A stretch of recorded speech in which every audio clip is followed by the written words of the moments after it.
नंदीश्वर हर हर महादेव की जय। श्री शिवाय नमस्तुभ्यम। आप सभी पर महादेव की कृपा सदैव बनी रहे और आप सभी को सावन शिवरात्रि की ढेर सारी शुभकामनाएं। जब हिमगिर की शीतल गुफाओं में काल की सीमाओं से परे एक गहन मौन छाया था, तब आदि योगी भगवान शिव ने देवी पार्वती को वो अमर कथा सुनाई जिसे सुनने मात्र से मनुष्य मृत्यु के भय से मुक्त हो जाता है। ये कथा कोई साधारण कथा नहीं बल्कि स्वयं महादेव के अधरों से निकली परम रहस्यमयी कथा है, जिसमें छिपा है सृष्टि का रहस्य, योग का मूल और मोक्ष का मार्ग। सावन शिवरात्रि के इस शुभ अवसर पर जब ब्रह्मांड में शिव तत्व गूंज रहा है, तब हर भक्त को यह अमर कथा अवश्य सुननी चाहिए, क्योंकि यही है वह ज्ञान जो कालजयी है, जो मुक्तिदाता है, जो स्वयं शिव है।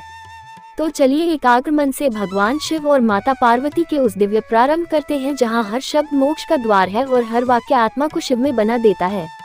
एक प्राचीन कथा के अनुसार एक बार भगवान शिव वन विहार के लिए गए हुए थे। तभी देवर्षि नारद कैलाश पर्वत पर पहुंचे और माता पार्वती को प्रणाम करते हुए कहने लगे, नारायण नारायण, हे माते भगवान भोलेनाथ कहीं दिखाई नहीं दे रहे। तब माता पार्वती ने उत्तर दिया कि देवर्षि वे अभी वन विहार के लिए गए हुए हैं, कुछ समय बाद आने ही वाले होंगे।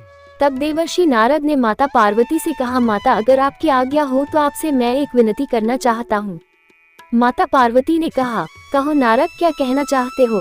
तब देवर्षि नारद मुनि बोले, हे माता पार्वती, तीनों लोकों के पालनहार भगवान शिव तो अमर है, लेकिन आपका कई बार जन्म हो चुका है। उन्होंने आपको कभी अमर कथा नहीं सुनाई है, इसका क्या कारण है। और भोलेनाथ तो अमर कथा जानते हैं, और जो अमर कथा सुन लेता है वह जन्म मरण के चक्कर से मुक्त हो जाता है और 84 लाख योनियों के चक्कर में भी नहीं आता। अगर आप चाहे तो भोलेनाथ से कथा सुन सकती हैं। इतना कहते हुए नारद मुनि आज्ञा लेकर कैलाश पर्वत से वापस चले गए। अब इधर माँ पार्वती व्याकुल होकर भगवान शंकर की प्रतीक्षा करने लगी। जब भोलेनाथ वन विहार से वापस लौट कर आए तो देवी पार्वती ने भगवान शंकर से कहा, हे स्वामी, आप तो सृष्टि के दाता हो, जगत के भाग्य विधाता हो और आपकी अर्धांगिनी अत्यंत कष्ट से व्याकुल हो रही है। तब भगवान भोले शंकर ने माता पार्वती से उनके कष्ट का कारण पूछा। तब माता पार्वती ने कहा, हे प्रभु, आप तो जन्म मरण से मुक्त हो और मुझे संसार में कई बार जन्म लेना पड़ता है। इस बंधन को दूर करने के लिए आप मुझे अमर कथा सुनाने की कृपा करें, नहीं तो मैं अभी आपके चरणों में प्राण त्याग दूंगी। भगवान शिव ने देवी पार्वती की हद देखी तो कहने लगे, देवी, इस संसार सागर को पार करने का रास्ता अत्यंत कठिन है। इसमें बहुत से लोग सत्कर्मों को भूलकर 5 विषयों का शिकार बन जाते हैं, कुकर्मों में फंसकर अपने कर्मों का फल भोगते हैं और बार बार जन्म मरण के 84 योनियों के चक्कर में फंसे रहते हैं। उन पर भगवान कभी प्रसन्न नहीं होते। जब तक कि जीव को अपनी आत्मा से भगवान भक्ति और सत्य धर्म के प्रचार का ज्ञान न हो तो वह सफलता प्राप्त नहीं कर सकता। मैं तो शक्ति, भक्ति, सत्य धर्म के पूर्ण ब्रह्म ज्ञान के द्वारा ही अमर हूँ, जन्म मरण से भी मैं मुक्त हूँ। देवी, अगर आपके मन में भी यही आशा है तो फिर व्यास गुफा में बैठकर मैं तुम्हें वह अमर कथा सुनाऊंगा। और फिर उसी समय भगवान शिव देवी पार्वती को लेकर व्यास गुफा में पहुंच गए।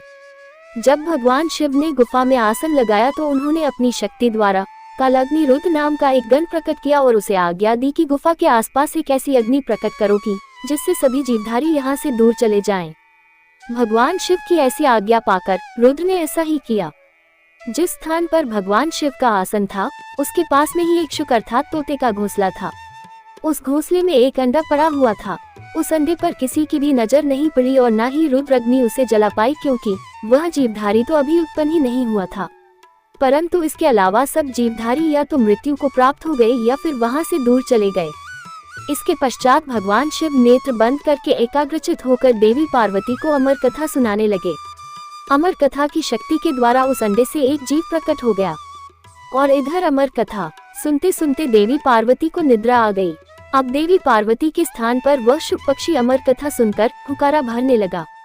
अमर कथा जब संपूर्ण हुई तब भगवान शिव ने नेत्र खोले और देवी पार्वती जी से पूछा, क्या आपने अब अमर कथा सुन ली? क्या अब भी आपके मन में कोई शंका है? तब देवी पार्वती ने हाथ जोड़कर क्षमा मांगते हुए भगवान शिव से कहा, हे प्रभु, मुझे क्षमा कीजिए, मैंने अमर कथा पूरी नहीं सुनी।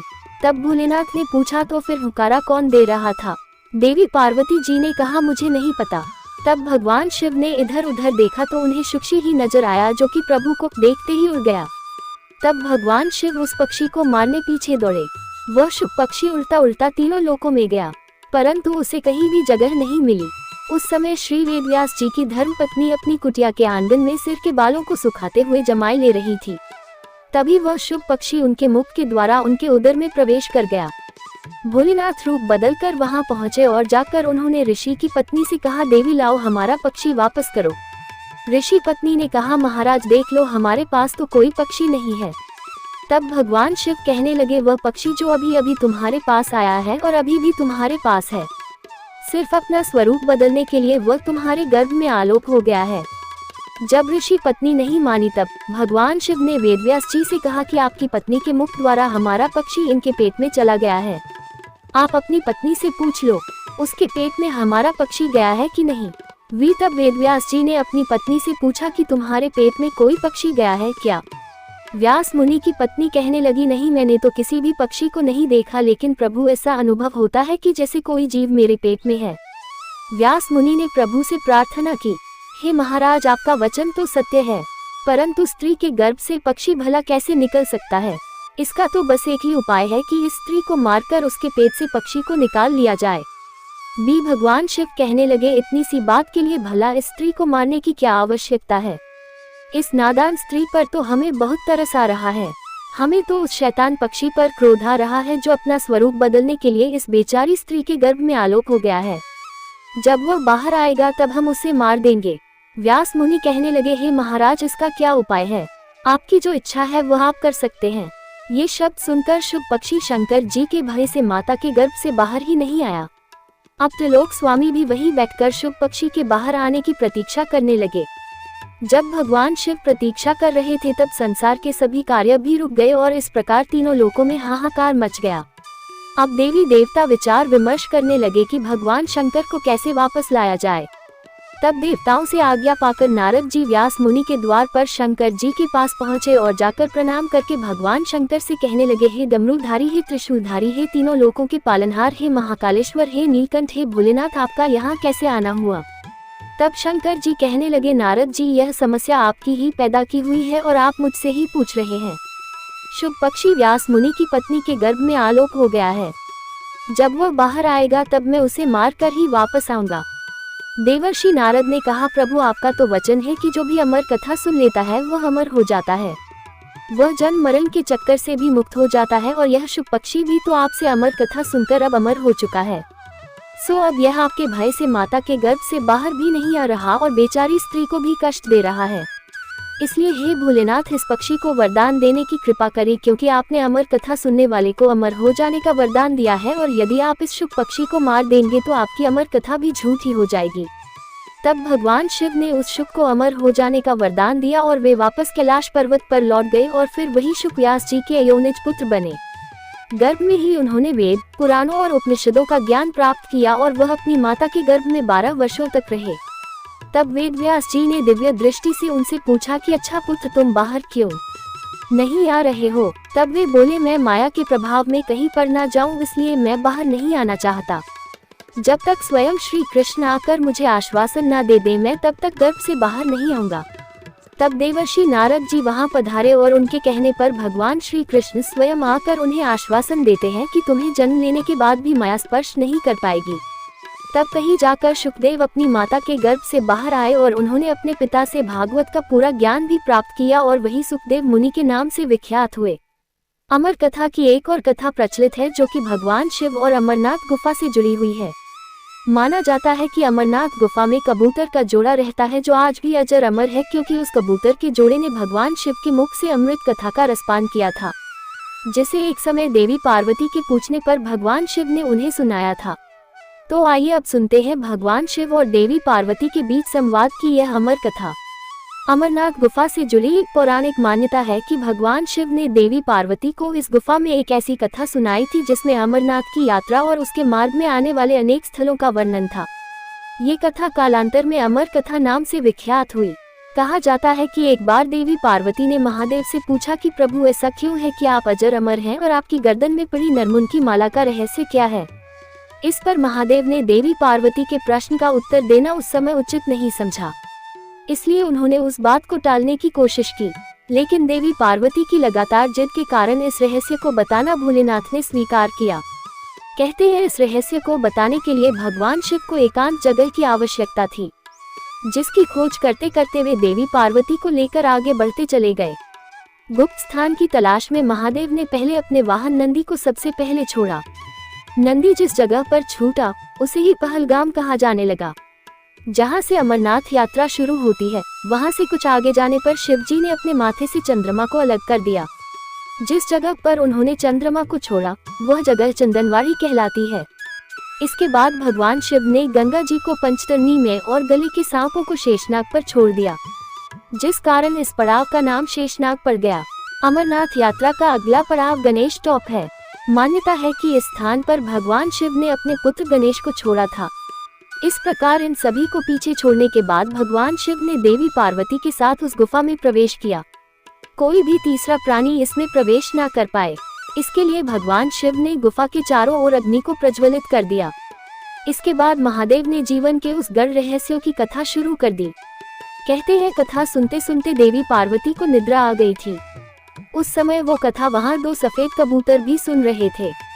जब कथा समाप्त हुई और भगवान शिव का ध्यान माता पार्वती पर गया तो उन्होंने देवी पार्वती को सोया हुआ पाया और महादेव की दृष्टि उन दोनों कबूतरों पर पड़ी।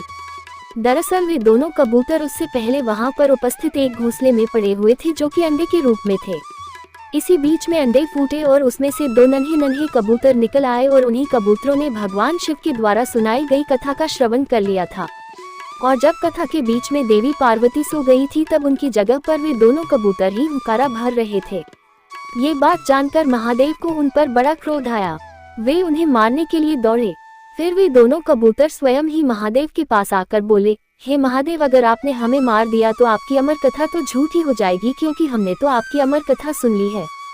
कहते हैं कि इस पर महादेव ने उन कबूतरों को वरदान दिया कि वह सदैव उसी स्थान पर भगवान शिव और देवी पार्वती के प्रतीक के रूप में रहेंगे। तभी से मान्यता है कि अमरनाथ गुफा में मौजूद कबूतरों का जोड़ा भगवान शिव और देवी पार्वती के प्रतीक के रूप में आज भी विद्यमान है। जब देवी पार्वती ने भगवान शिव की ये दिव्य कथा सुनी तो उन्होंने हाथ जोड़कर कहा, हे नाथ, ये केवल एक कथा नहीं बल्कि आपकी करुणा की अमर गाथा है। क्या ये यही समाप्त हो जाएगी? तब महादेव शांत भाव से मुस्कुराए और कहने लगे, हे देवी, यह कथा काल से परी है। यह उस हर हृदय की है जो सावन की शिवरात्रि पर सच्चे भाव से मेरा स्मरण करता है। जब कलयुग का अंधकार गहराएगा और लोग दिखावे की पूजा में उलझ जाएंगे, तब भी कुछ ऐसे होंगे जो प्रेम से ओम नमः शिवाय जपेंगे। उनके लिए ये कथा दीप बनकर उनके जीवन के अंधकार को हर लेगी। सावन की वो रात्रि जब जल, बेलपत्र और मन की शुद्धता से कोई मुझे पुकारेगा तो मैं स्वयं उसकी सुनूंगा, चाहे वह कोई भी हो। इस कथा को जो श्रद्धा से सुनेगा वह मेरे लोक की ओर अग्रसर होगा, पाप मुक्त होगा और जन्मों के बंधनों से मुक्त हो जाएगा। देवी, यह कथा अब मेरी नहीं, उन आत्माओं की है जो प्रेम, आस्था और विश्वास के साथ मुझे अपनाते हैं। इस प्रकार अमर कथा एक वचन बनकर शिव भक्तों को आशीर्वाद देती है कि अगर भक्ति सच्ची हो तो भगवान स्वयं निकट आ जाते हैं। तो ये थी आज की कथा। सभी प्रेम से बोलिए हर हर महादेव। माता पार्वती की जय।